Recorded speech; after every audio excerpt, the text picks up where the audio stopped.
sukses ya. Kami benar-benar sangat ngeyel kalian. Hai, welcome back di Iktus Digital Service. Nah, pada minggu ini kita masih di tema yang sama, yaitu tema friendship.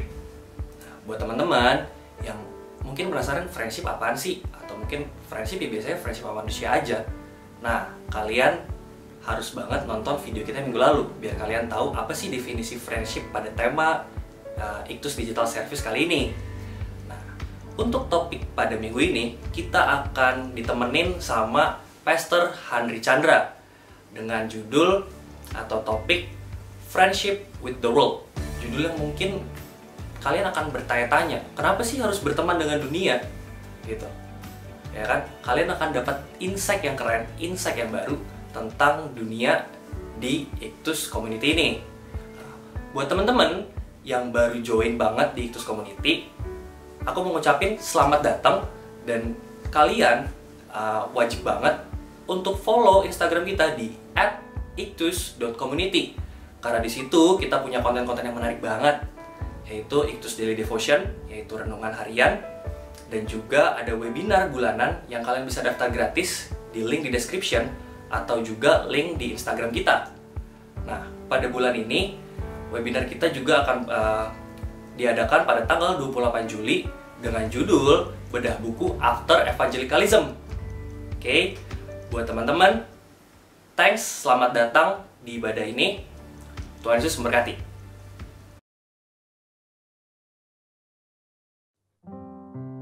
Shalom teman-teman semuanya, kembali lagi dalam Iktus Digital Service kali ini. Mari kita siapkan hati kita mau menghadap tahtanya. Dengan sungguh-sungguh katakan pujian ini.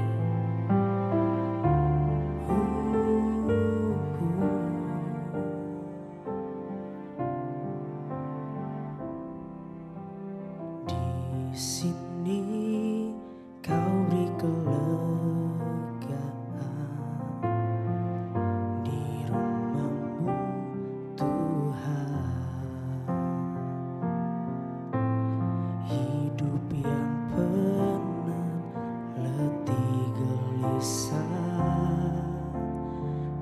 ganti sukacitamu di tempat perhentian Bapa, jiwaku labuhkan damai sejahtera dari tatamu. Penuhi hati ini di sumur Tuhan, ku teguk airmu, puaskan dahagaku. Takkan ku lari dari hadiratmu, sebab hanya di sini, sebab hanya di sini kelagaanku, Tuhan.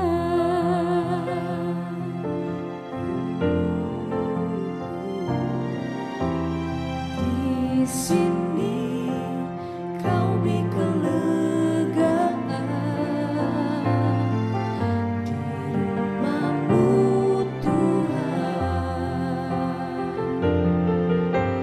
hidup yang pernah letih gelisah, kau ganti sukacitamu. Di tempat perhentian Bapa, jiwaku labuhkan damai sejahtera dari tatamu. Penuhi hati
di sini kelegaanku, Tuhan. Sebab hanya di sini, Sebab hanya di sini kelegaanku, Tuhan. sebab hanya di sini, Sebab hanya di sini kelegaanku, Tuhan.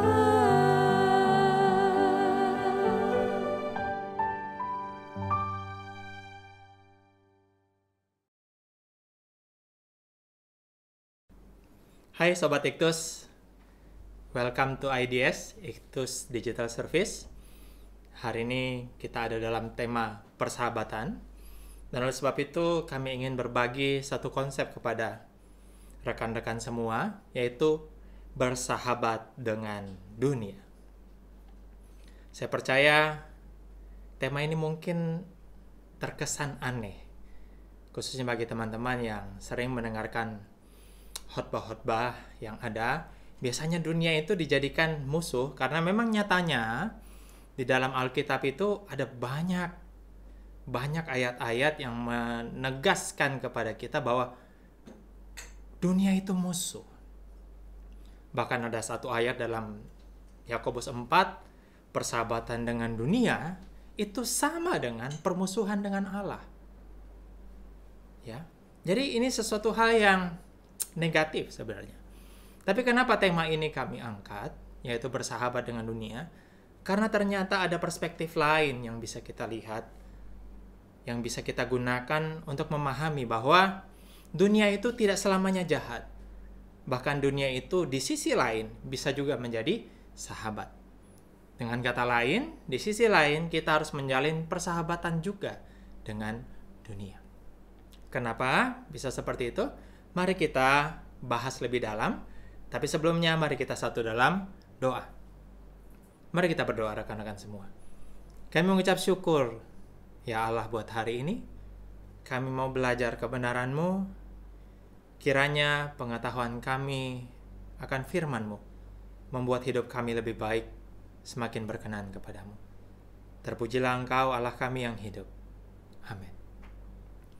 Sobat-sobat, kemarin kami di Prodi Teologi S1 Ekumene atau dengan nama lain Iktus Community mengadakan satu penelitian kecil. Ya, kami melempar atau membagikan kuesioner. Isi kuesioner itu sederhana. Ya, hanya menanyakan 2 pertanyaan. Pertanyaan pertama adalah soal apa itu dunia? Dan ini dilemparkan ke mahasiswa-mahasiswi yang belajar teologi di STT Ekumene, khususnya Prodi Sarjana Teologi. Pertanyaan pertama adalah, bagaimana sih konsep dunia dalam Alkitab yang mereka pahami? Nah, perhatikan baik, sobat-sobat. Karena ini juga dari berbagai level atau tingkatan mahasiswa, ada yang calon mahasiswa baru, ada juga mahasiswa tingkat 2, tingkat 1, ada juga tingkat 3. Jadi jawabannya bervariasi. Tapi dari semua jawaban yang ada, saya menemukan ada 4 jawaban soal apa sih dunia menurut mahasiswa-mahasiswi teologi yang ada di Ekumene. Yang pertama, menurut mereka dunia adalah ciptaan Tuhan yang telah rusak karena dosa. Ciptaan Tuhan yang telah rusak karena dosa. Itu pemahaman yang pertama. Yang kedua, dunia adalah hal-hal yang bertentangan dengan kehendak Allah. Hal-hal yang bertentangan dengan kehendak Allah. Yang ketiga, dunia adalah tempat beribadah kepada Sang Pencipta.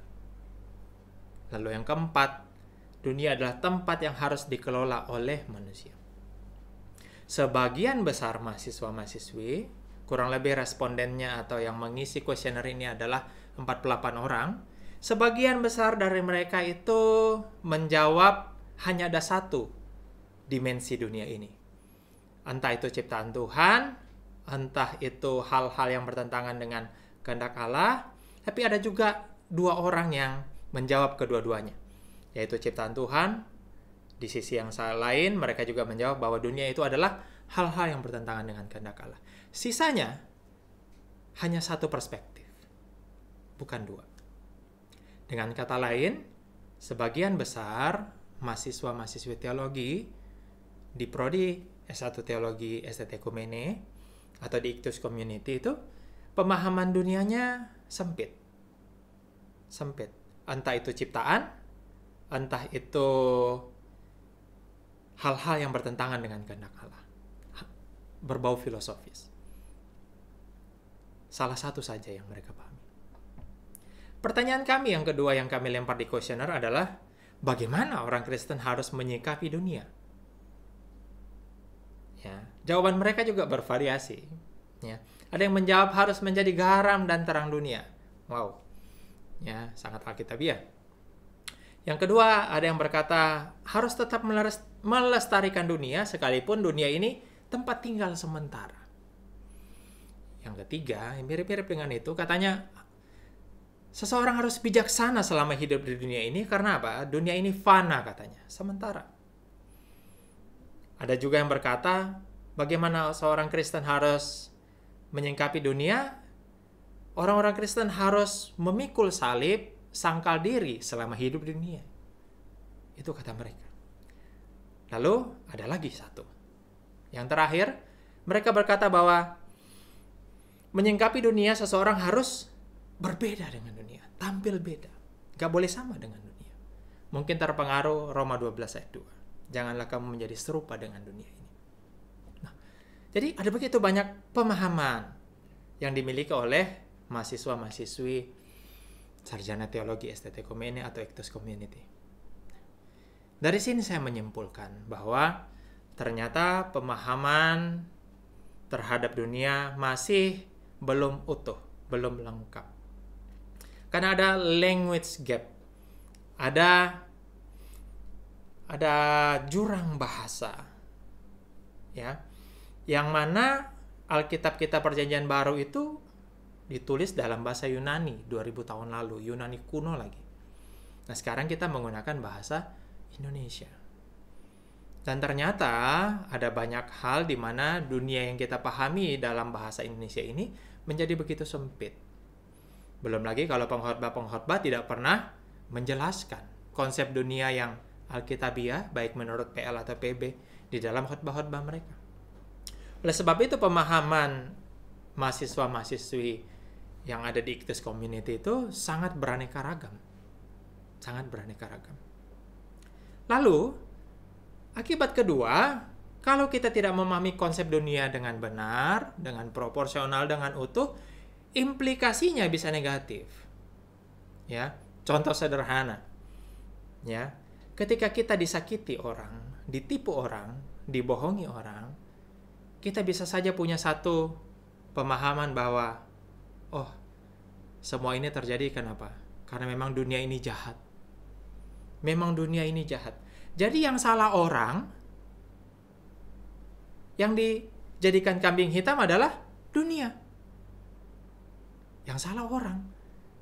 Tapi yang dibilang jahat bukan orang, tapi dunia ini jahat. Jadi kita langsung berkata dunia ini jahat karena ada satu orang menyakiti kita.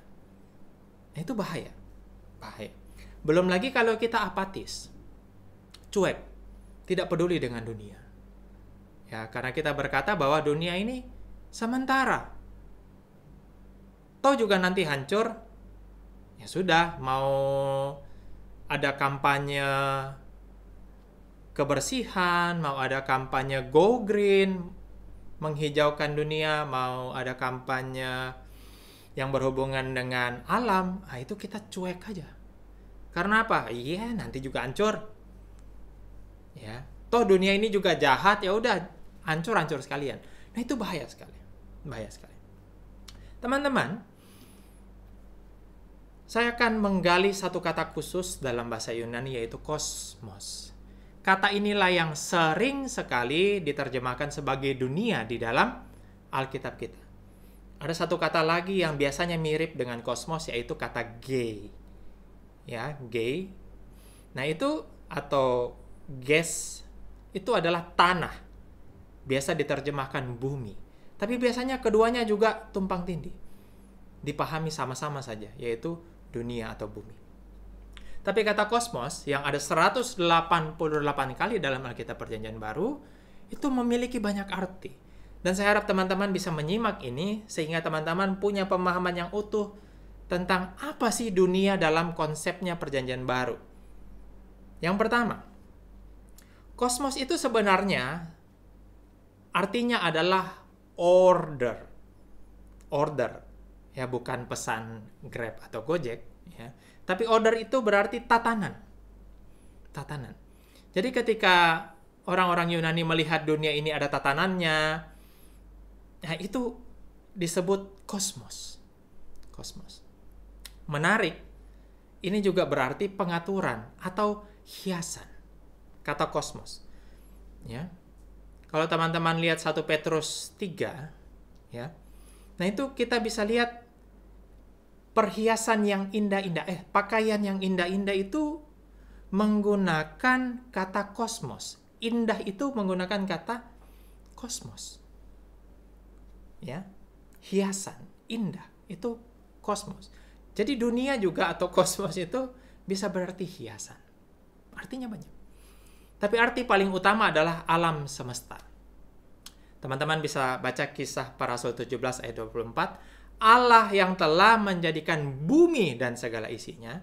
Kata bumi di situ sebenarnya lebih baik alam semesta. Kosmos. Jadi Allah yang telah menjadikan bumi itu kurang tepat.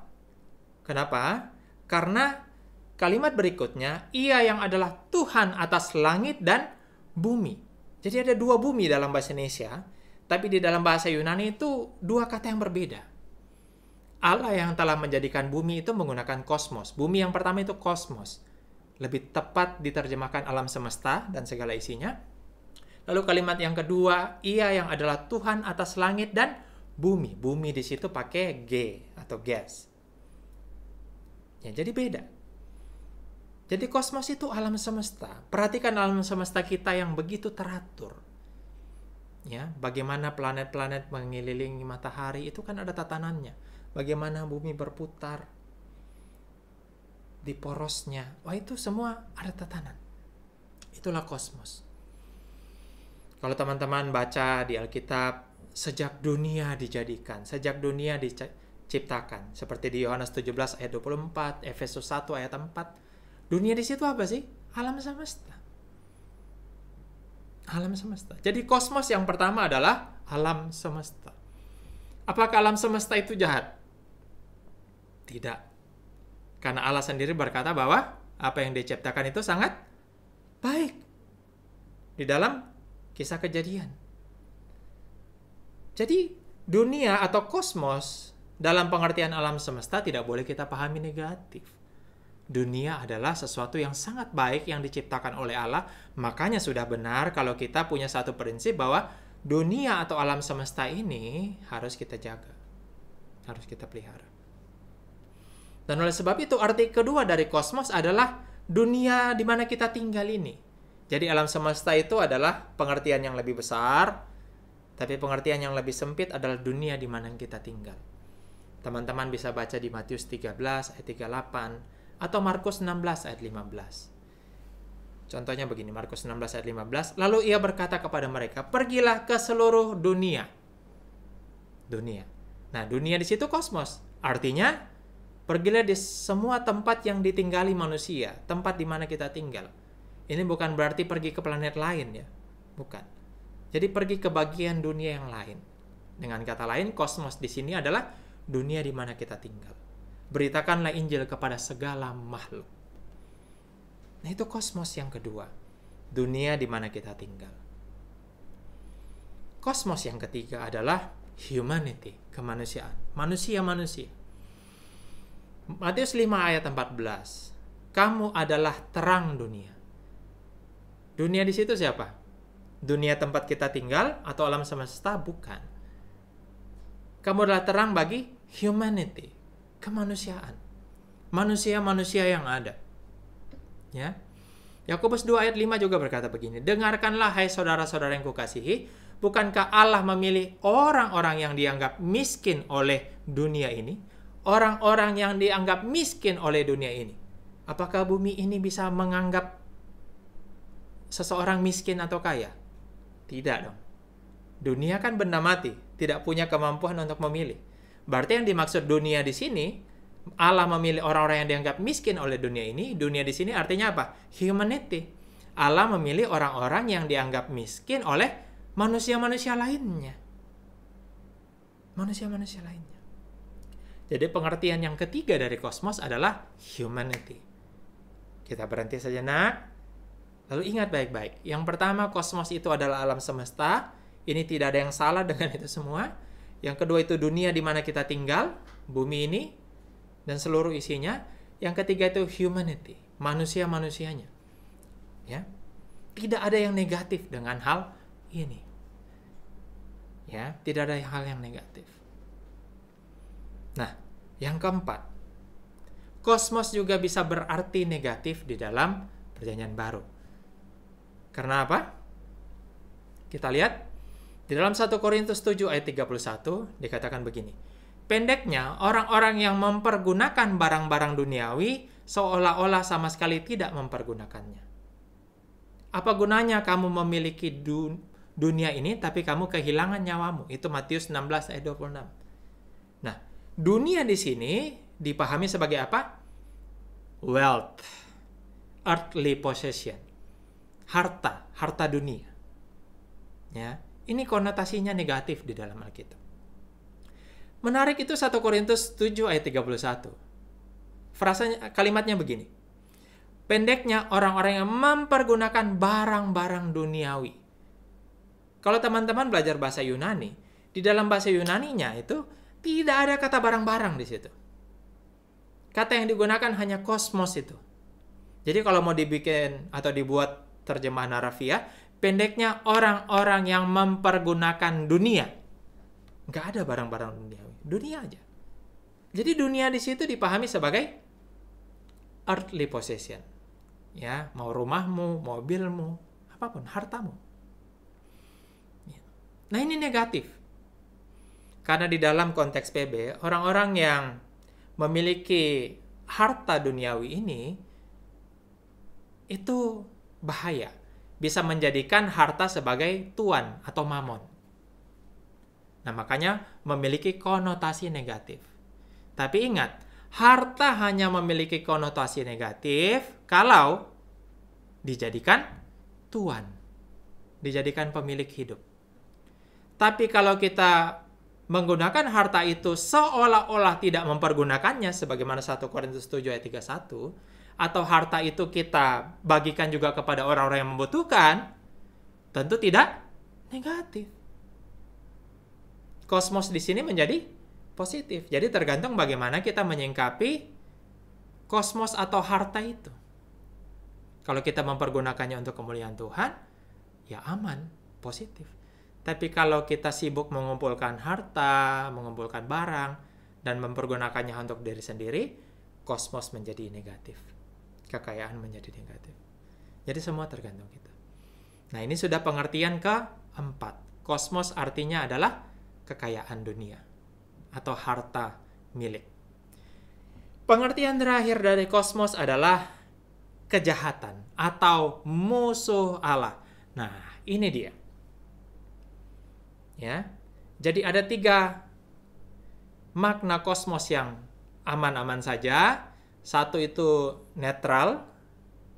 Ya, yang aman-aman aja itu adalah alam semesta, dunia di mana kita tinggal, lalu manusia-manusia atau humanity. Itu aman artinya.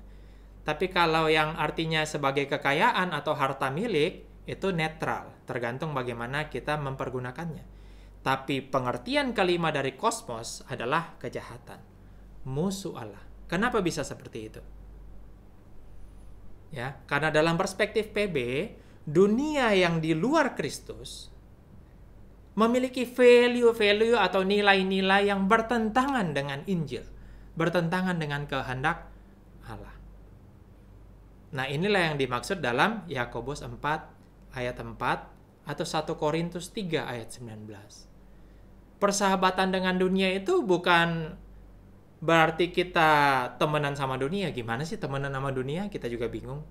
Persahabatan dengan dunia itu berarti kita mengadopsi, mengikuti value-value dunia. Contoh apa? Keserakahan. Teman-teman bisa baca Yakobus pasal 3 coba. Ketika mulut kita gunakan untuk mengutuk orang lain, bukan memuji Allah. Nah, itu bersahabat dengan dunia. Ketika kita mudah iri hati, ketika kita menjadikan kekayaan sebagai yang utama, ketika kita pelit, ketika kita tidak mau mengasihi orang lain, itu namanya bersahabat dengan dunia, bersahabat dengan nilai-nilai dunia. Jadi bukan dunia secara fisik yang dipahami. Dunia di sini lebih menjadi sebuah mindset atau value atau nilai-nilai. Selama nilai-nilai yang ada di masyarakat atau di dunia ini dan nilai-nilai itu bertentangan dengan nilai-nilai kerajaan Allah, disitulah kosmos atau value tersebut menjadi musuh Allah, menjadi jahat. Jadi jangan sembarangan memahami hal itu. Ya. Demikian juga di 1 Yohanes 2 ayat 15 sampai 17. Ya. Di situ kita bisa lihat bagaimana dunia itu menjadi begitu negatif. Kenapa? Karena dunia di situ menghasilkan keangkuhan hidup. Keinginan mata, keinginan daging, keangkuhan hidup. Keinginan mata, keinginan daging, keangkuhan hidup itu karakter seseorang yang tidak sesuai dengan kehendak Tuhan. Ya, mengumbar nafsu berlebihan, tidak pernah cukup dengan hartanya, angkuh. Itu kan nilai-nilai dunia. Value-value dunia yang negatif tentunya, yang tidak bersesuaian dengan kehendak Tuhan. Oleh sebab itu teman-teman, saya rindu teman-teman memahami dunia secara proporsional. Jangan disamaratakan. Kita mesti perhatikan, ya, kata dunia yang ada di Alkitab Perjanjian Baru kita itu ada di ayat mana? Dan artinya itu apa? Ingat, bisa 5 dia. Bisa alam semesta, bisa dunia di mana kita tinggal, bisa manusia, bisa harta kekayaan, bisa juga kejahatan atau musuh Allah. Dan jangan disamaratakan. Oleh sebab itu teman-teman, biarlah pemahaman kita pada pagi hari ini bisa membuat kita hidup lebih bijaksana di dunia ini. Ya. Dunia, alam semesta, dunia di mana kita tinggal ini adalah ciptaan Allah yang luar biasa. Yang suatu saat nanti akan Allah pulihkan. Dan sudah menjadi tanggung jawab kita semenjak dunia ini dijadikan dan manusia ditempatkan di dalamnya untuk mengelola dan menjaganya. Dan mandat ini tidak boleh luntur pengaruhnya. Engkau dan saya harus menjaga kebersihan sebisa mungkin. Menjaga, ikut berkontribusi menjaga planet ini. Ingat baik-baik, sobat-sobat, kita belum punya planet lain. Satu-satunya planet di alam semesta ini yang bisa kita tinggali hanya bumi. Ayolah. Dunia ini berharga, dunia ini penting, bumi ini penting. Ayo kita jaga, ayo kita rawat. Sederhana, kurang-kurangi penggunaan plastik, kurang-kurangi penggunaan sedotan. Sederhana-sederhana saja, buang sampah pada tempatnya. Kalau bisa tanam bunga, tanam pohon di rumah, lakukanlah. Lakukan. Ya. Kita lakukan apapun agar dunia ini bisa setidaknya umurnya lebih panjang. Karena dunia ini sudah kadung rusak. Jangan tambah kita buat lebih rusak. Jangan berkontribusi untuk hal itu. Sementara orang-orang di luar sana berjuang begitu rupa supaya dunia ini bisa lebih baik. Masa orang Kristen malah gak jelas sikapnya, malah berusaha menghancurkan dunia ini. Itu kan konyol. Yang kedua, teman-teman, ya, dunia hanya menjadi musuh Allah ketika nilai-nilainya bertentangan dengan Allah. Kalau tidak, dunia adalah sahabat kita. manusia-manusia, orang-orang di sekitar kita itu harus kita jadikan sahabat. Dan jangan sampai hanya karena kesalahan satu orang, kita berkata dunia ini jahat.